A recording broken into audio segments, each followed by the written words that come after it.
penambahan ataupun pengurangan akan tercatat di sini. Sesuai juga dengan urutan yang ada pada jurnal umum. Jadi, ya tentu buku besar ini digunakan untuk meringkas informasi yang telah dicatat di jurnal umum. Jadi kalau di jurnal umum, ya kita kewalahan ya melihat mana sih yang transaksi kas. Ya, untuk meringkas tadi, ya untuk menggabung tadi, semua akan dimasukkan ke sini. Jadi, ada tanggalnya, ya dimasukkan sesuai dengan urut waktunya. Ini yang model kolom. Jadi ada sebenarnya ada beberapa model. Ya, yang paling umum model kolom dan ada bentuk T. Hanya bentuk T tadi di sini, kemudian ada saldonya, di sini nama akunnya di tengah-tengah. Oke. Di sini saldo debitnya, di sini saldo kreditnya. Dan di bawahnya nanti saldo akhirnya.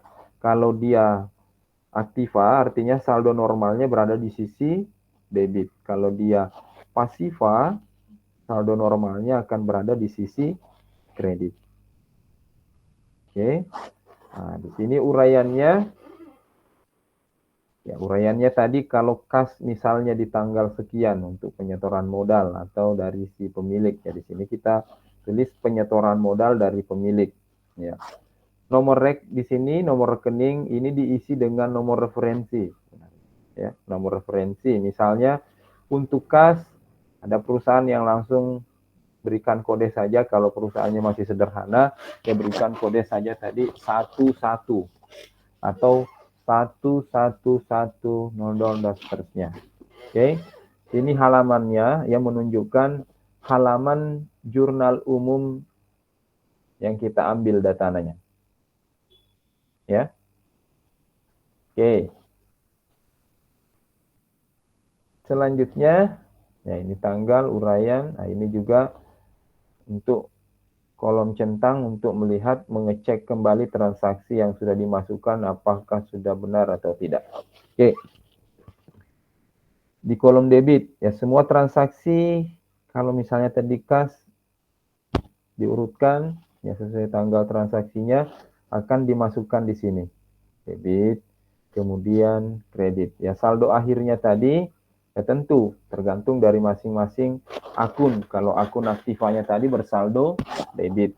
Jadi saldo debit akan dikurangi dengan saldo kredit. Ya, debit tadi untuk aktiva ketika ada penambahan, kredit ketika ada pengurangan aktiva.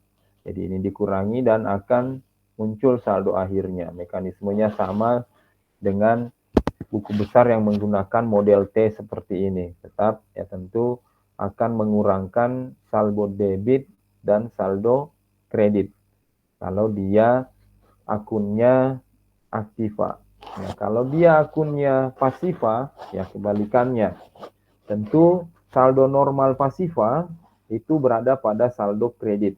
Setiap ada penambahan akan tercatat di sisi kredit. Ketika ada pengurangan akan tercatat di sisi debit. Nanti untuk menghitung saldonya, ya kita balik. Saldo kredit dikurangi dengan saldo debit. Itulah saldo akhirnya di sini. Nanti. Nah, begitu pula di model T. Saldo akhirnya berada di sini. Ya, biasanya di debit 0, kemudian saldo normalnya di kredit. Apakah misalnya dia 50 juta, 60 juta, dan seterusnya. Oke.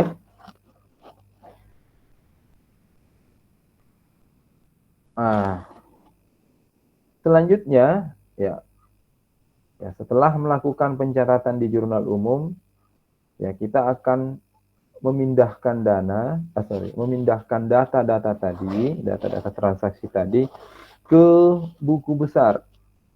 Ya, jadi ini saya berikan satu transaksi contoh gambaran saja, gambaran sederhana. Ya, sebentar kita sama-sama mengerjakan ilustrasi transaksinya. Ya, mulai dari jurnal, buku besar, sampai ke neraca saldo. Oke. Di sini misalnya, ya, ada pembayaran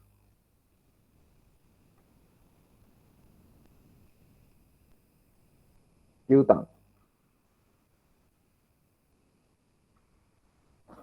ada pembayaran piutang dari customer, ya, yaitu 7.000.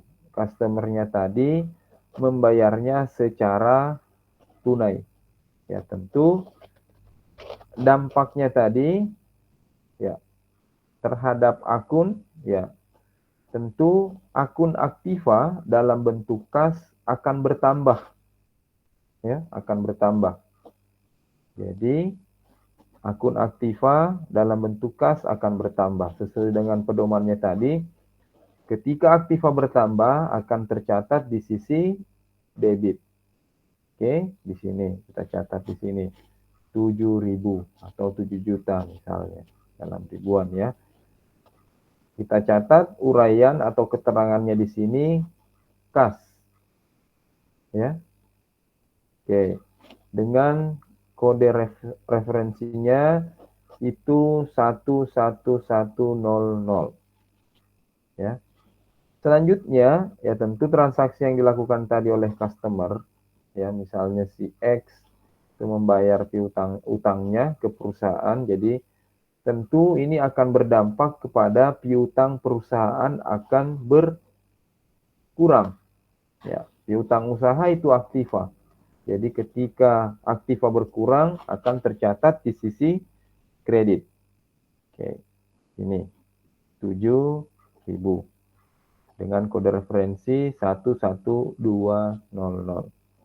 Nah, untuk pencatatan akun di sisi kredit biasanya itu dicatat agak masuk ke dalam, ya, agar memudahkan kita nantinya melihat bahwa akun tadi itu berkolom atau berdampak ke sisi kredit, ya. Jadi kalau misalnya transaksinya berdampak ke 3 aktiva, misalnya jenis aktiva di sisi debit, ya dia berurut di sini 3. Itu pula baliknya. Oke. Jadi tadi di sisi lain aktiva bertambah dalam bentuk kas, di sisi lain aktiva berkurang dalam bentuk piutang usaha karena customer tadi membayar utangnya senilai 7.000. Oke. Oke. Transaksi di jurnal ini langsung kita masukkan ke buku besar masing-masing. Jadi kita lihat di sini ada 2 akun, akun kas dan akun piutang usaha. Tentu kita masukkan dulu ke akun kasnya. Ya, sesuai dengan formulir buku besar tadi, ya kita isi dulu buku besar apa. Misalnya kas. Ya. Kemudian periodenya Desember 2024. Di sini kode referensinya. Oke. Biasanya ya ref ini untuk mengisi nomor buktinya. Misalnya tadi transaksi ini itu transaksi kedua pada bulan Desember. Jadi di sini 002. Ya, referensinya di sini, ya halamannya di sini, halaman 1 untuk buku besar. Oke. Nah, di sini kita tarik di sini, ini kode referensinya kita masukkan ke sini di nomor rekeningnya. Nah, kemudian nilai debitnya ya kita masukkan juga di kolom debit 7.000.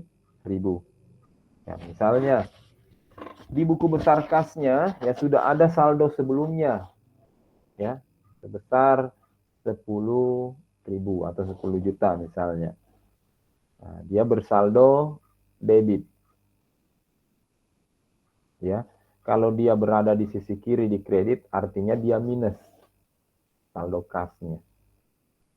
Oke. Ya, selanjutnya nilai 7.000 tadi ini akan di bawah ke kolom debit. Nah, jadi otomatis saldo di bulan di tanggal 2 Desember 2024 itu ditambah dengan saldo sebelumnya, ya. Itu 10.000 ditambah 7.000 itu 17.000 atau 17 juta misalnya kalau dalam ribuan. Uraiannya ya kita di sini mencatat pelunasan piutang dari customer yang namanya Joni. Nah, jadi di sini memungkinkan ya bisa saja ya banyak pelunasan piutang dari berbagai customer. Itulah nanti gunanya buku besar pembantu untuk mencatat masing-masing transaksi dari customer terkait dengan piutangnya. Oke, jadi selanjutnya setelah akun kas dimasukkan atau nilai transaksi kas dimasukkan ke buku besar akun kas, selanjutnya kita masukkan lagi piutang usaha di buku besarnya sendiri. Piutang usaha. Kita masukkan nomor referensinya di nomor rekening 112. Oke.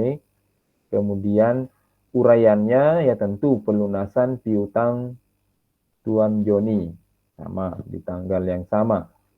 Kemudian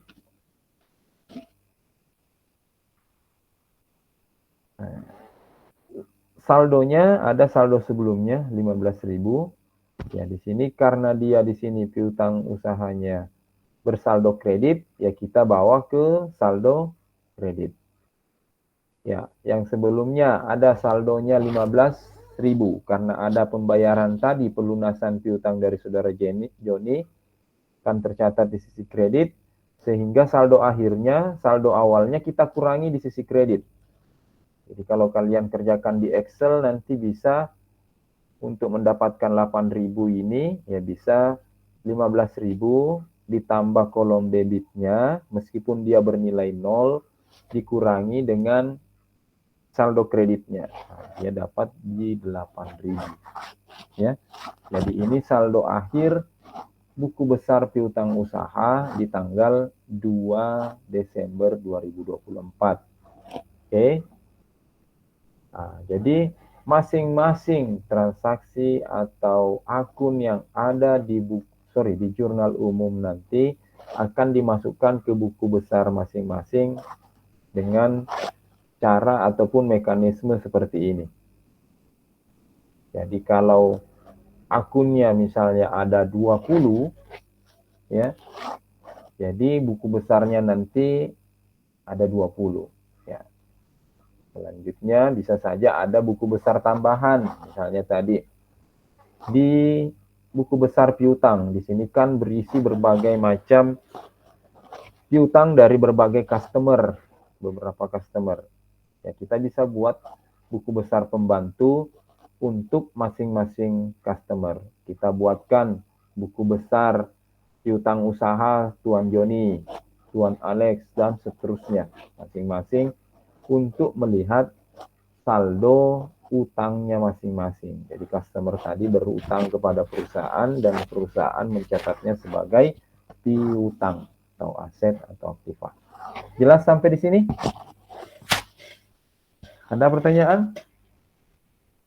Ya, nanti tentu ada tugas terkait dengan ini. Ya, tentu tugasnya juga secara individu. Ya, nilai transaksinya juga berbeda nanti sama dengan tugas sebelumnya sesuai dengan nomor urut. Oke, kita bisa lanjut? Atau ada pertanyaan? Kita lanjut dulu. Izin bertanya, Pak. Iya, silahkan. Ya, Tadi bisa kembali yang tadi, Pak? Oh, yang ini? Iya, Pak. Bukan, yang Iya, satu yang ini, Pak. ini. Uh, kan di sini ada, berarti tabelnya dia kayak pisah-pisah nih, Pak. Kayak Iya, kas, pendapatan. iya terpisah. Jadi sesuai yang saya katakan tadi, kalau misalnya dalam jurnal umum tadi itu mencatat ada misalnya 20 akun, artinya buku besarnya 20. Kalau 30 akun di dalamnya 30 buku. 30 buku besar. Di luar buku besar tambahan. Misalnya kalau piutang kan tadi, kalau perusahaan mau menghitung masing-masing piutang dari customer-nya, dari 100 customer, ya dia buatkan akun buku besar pembantu. Tapi totalnya piutangnya ada di sini. Jadi kita fokus saja dulu ke buku besar utama.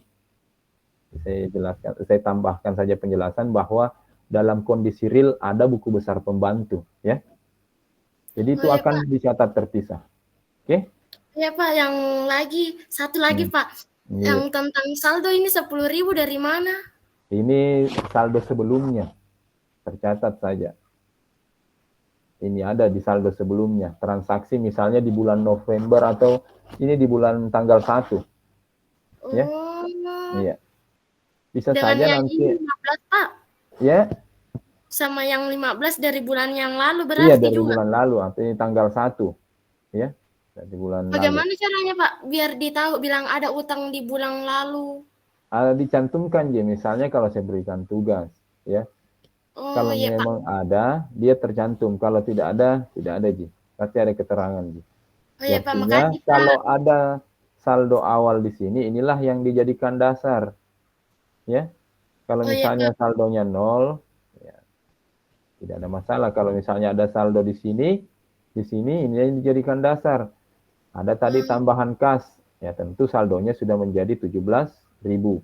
Kalau misalnya di sini ada pengeluaran terkait dengan kas, perusahaan membayar biaya utility, misalnya utilitas 500.000 atau 500 atau 5.000, di sini dia posisinya. Nah, otomatis 10.000 dikurang 500. Ya. Iya, Pak. Makasih, Ya. Pak. Oke, masih ada? Sebentar kita sama-sama membuat pencatatan sesuai dengan contoh ilustrasi yang ada sebentar. Oke, jelas ya? Masih ada? Atau kita lanjut dulu?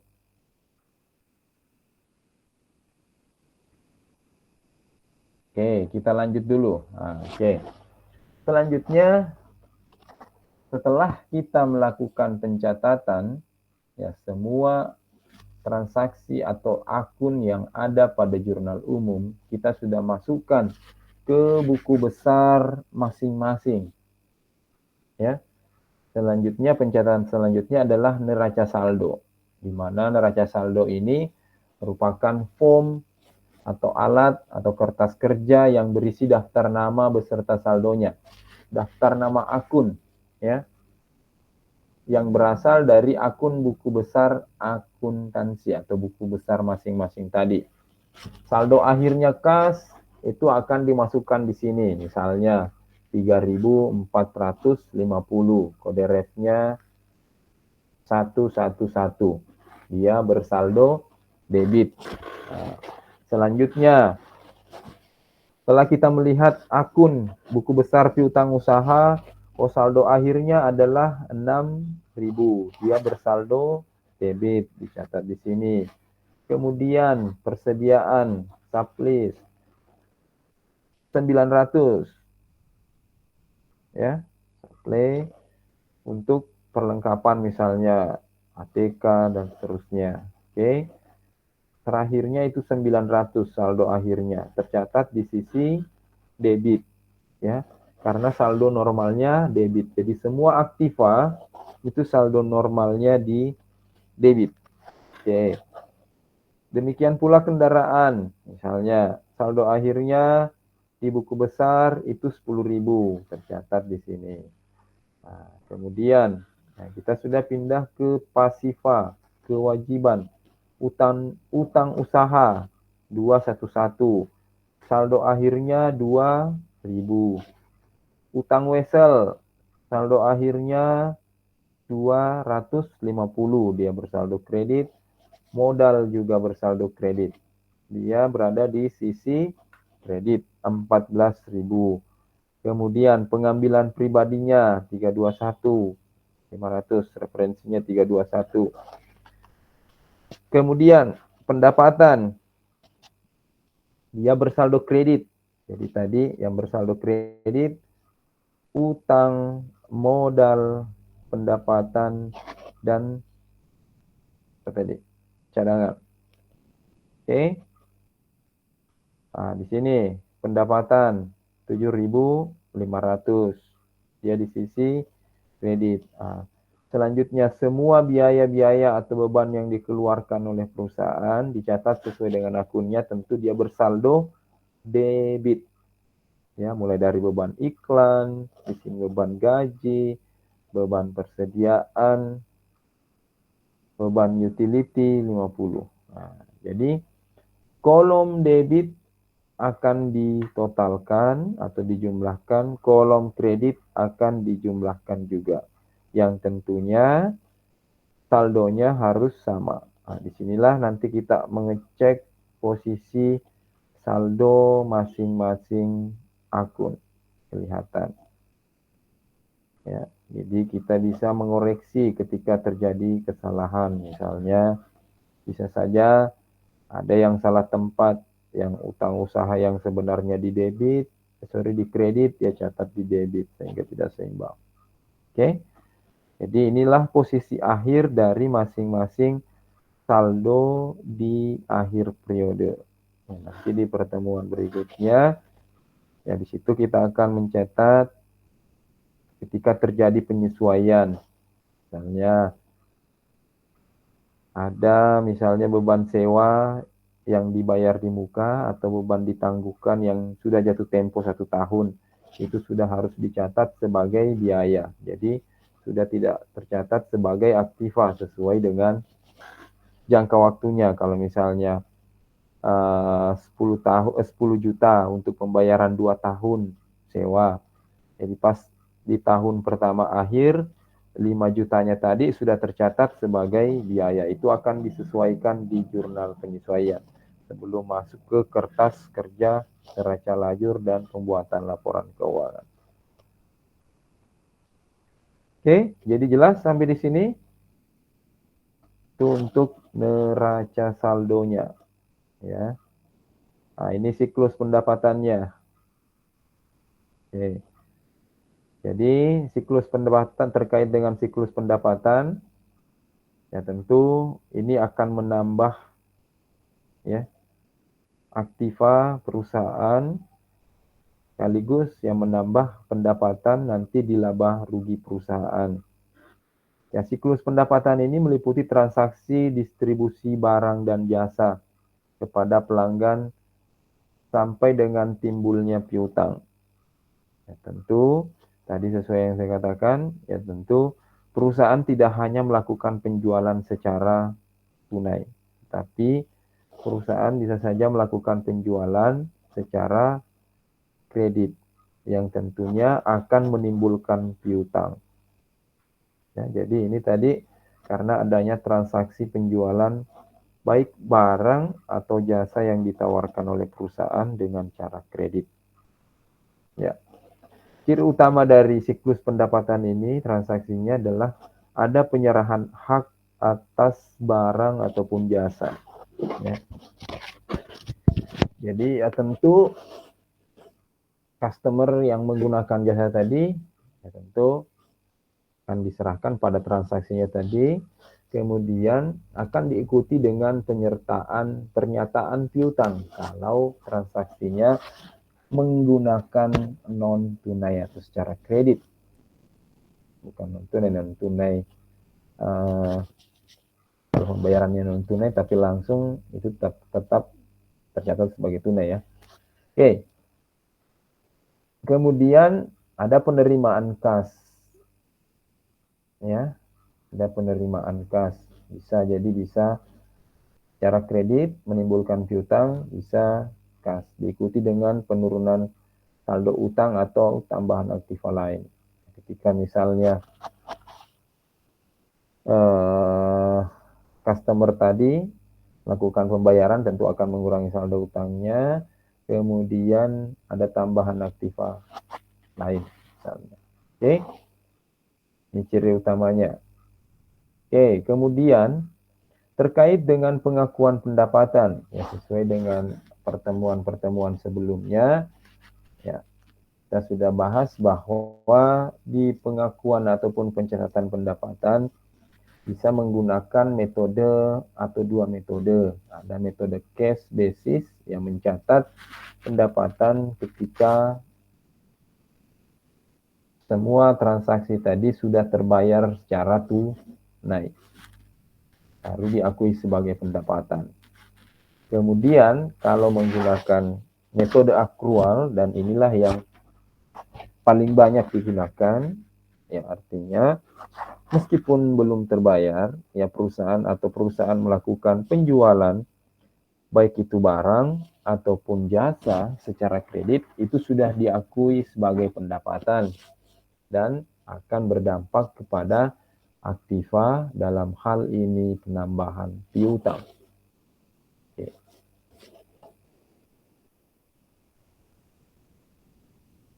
Ya, ada pernyataan penjualan atau penyerahan fisik barang atau jasa kepada pelanggan. Oke, sistem aplikasi akun terkait dengan siklus pendapatan tadi. Ya, kalau dia penjualannya secara kredit, ya tentu akan berdampak kepada akun piutang. Ya, akan terjadi penambahan aktiva di sisi piutang. Ya, kalau sesuai dengan pedomannya tadi, piutang atau ya piutang itu sama dengan aktiva, ketika terjadi penambahan tentu akan tercatat di sisi debit. Nih. Kemudian ya di sisi lain ya tentu transaksi tadi sudah bisa diakui sebagai pendapatan karena kita menggunakan metode akrual, meskipun belum terbayar sudah dicatat sebagai pendapatan dan saldo normalnya di kredit. Ini piutang di debit, pendapatan di kredit. Oke, ini akun terkait. Ada piutang. Oke, tentu penjualan secara kredit tadi menimbulkan piutang atau aktiva perusahaan, dalam hal ini piutang. Saya lihat dulu. Yes-nya.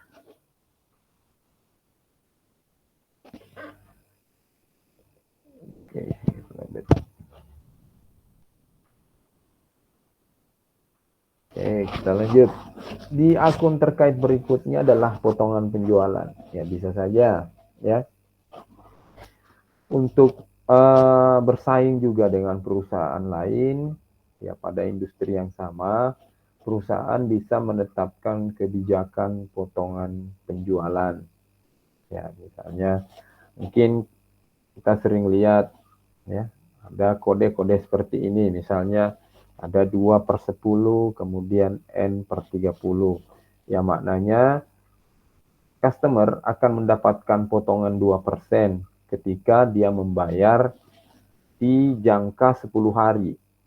Ya, kalau dia membayar di hari kedua, hari ketiga, dan maksimal 10 hari, customer tadi akan mendapatkan potongan penjualan. Ya, ketika dia membayar di atas 10 hari, sama sekali tidak akan mendapatkan potongan. Dia akan membayar secara normal, dan kalau dia N/30 biasanya itu batas maksimal pembayaran. Ya. Jadi itu 30 hari. Ya, maknanya. Ya, pencatatannya ya potongan penjualan ini karakternya sama dengan biaya. Ya. Dia akan mengurangi aktiva, dalam hal ini mengurangi piutangnya. Jadi setiap ada penambahan potongan penjualan itu akan tercatat di sisi debit. Ya, sesuai dengan potongannya.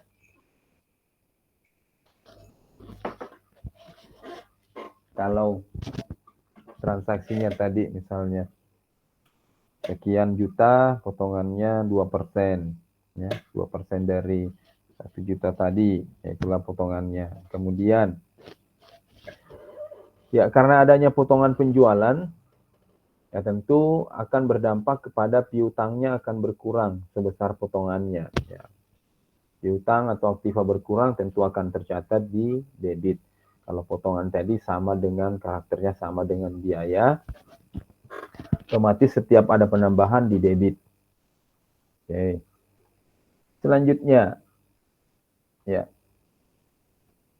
di siklus ini yang memungkinkan juga ada yang namanya pengembalian atau retur penjualan. Ya, bisa pengembalian sebagian ataupun keseluruhan. Ya.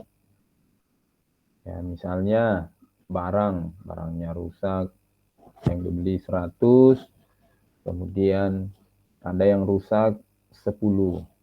Atau misalnya jasa, ya, misalnya jasa perbaikan, jasa servis TV, atau jasa-jasa tertentu misalnya.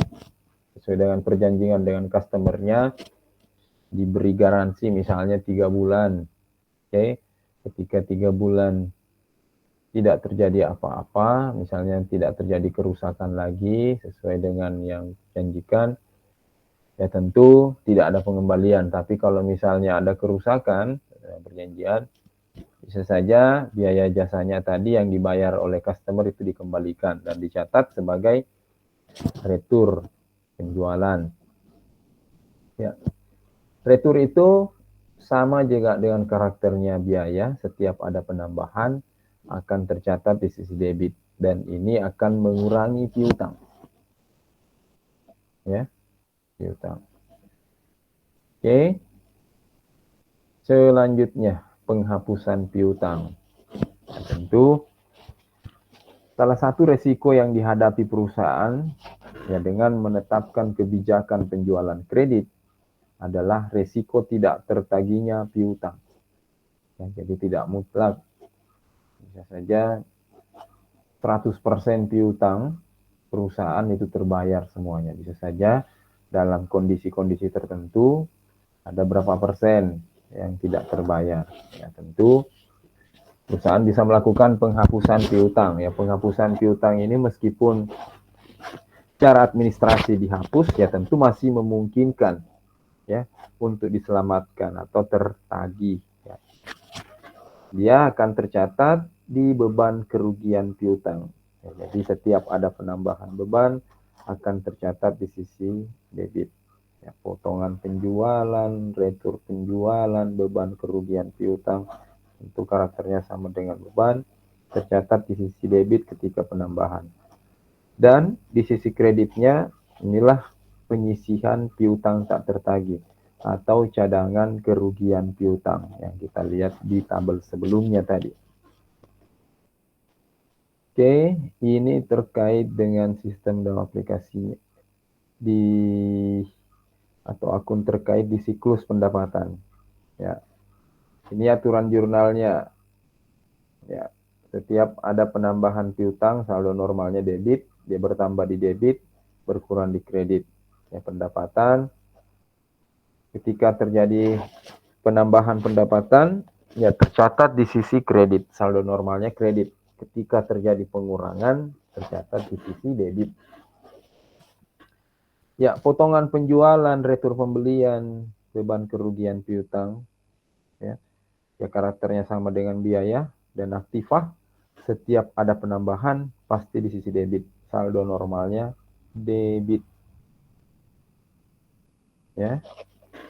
Oke, ketika dia bertambah di debit, ketika dia berkurang di kredit, baik itu potongan penjualan, retur pembelian, beban kerugian piutang.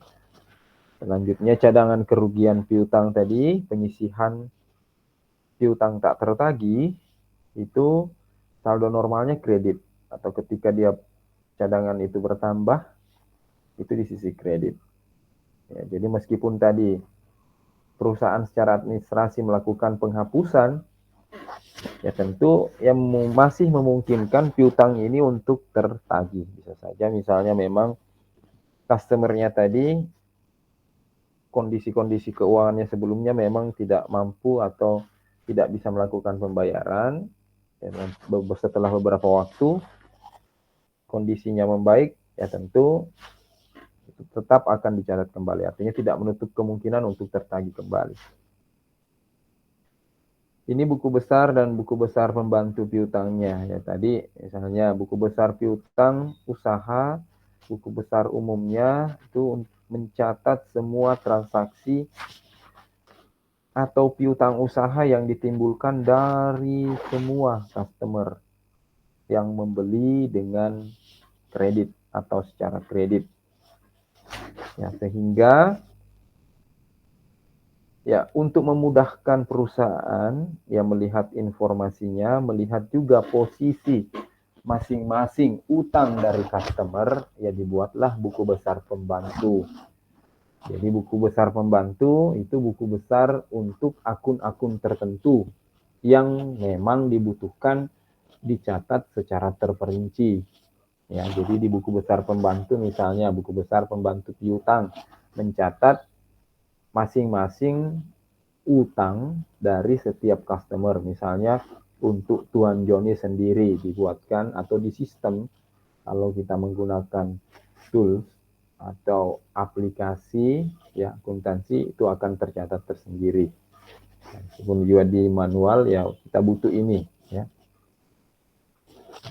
Di sini akan kelihatan ya posisi utang dari Tuan Joni di posisi sekian. Oke. Ya, selanjutnya untuk penjualan tunai, ya tadi terkait dengan siklus pendapatan penjualan kredit, ya tentu menimbulkan piutang.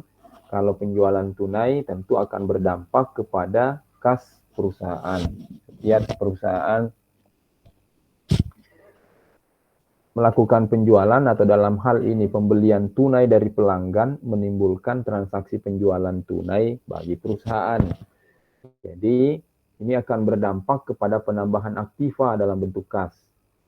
Jadi tentu kas akan tercatat di sisi debit karena saldo tadi ketika aktiva bertambah akan tercatat di sisi debit. Kas 1000, kemudian pendapatan di sisi kredit. Di sisi lain, ya ini sudah diakui atau dicatat sebagai pendapatan perusahaan sebesar Rp1.000.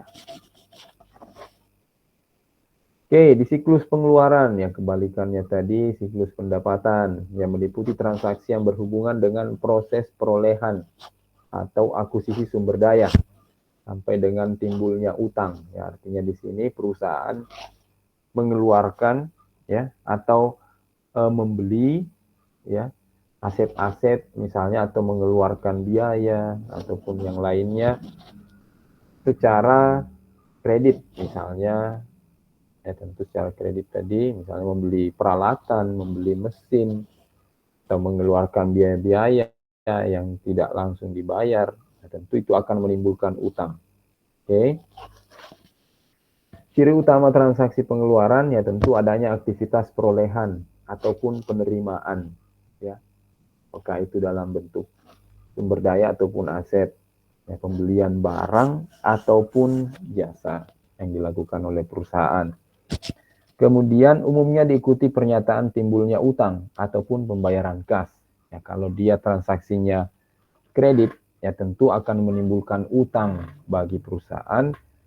Kalau dia secara tunai, ya tentu akan berdampak kepada pengurangan aktiva perusahaan dalam bentuk kas.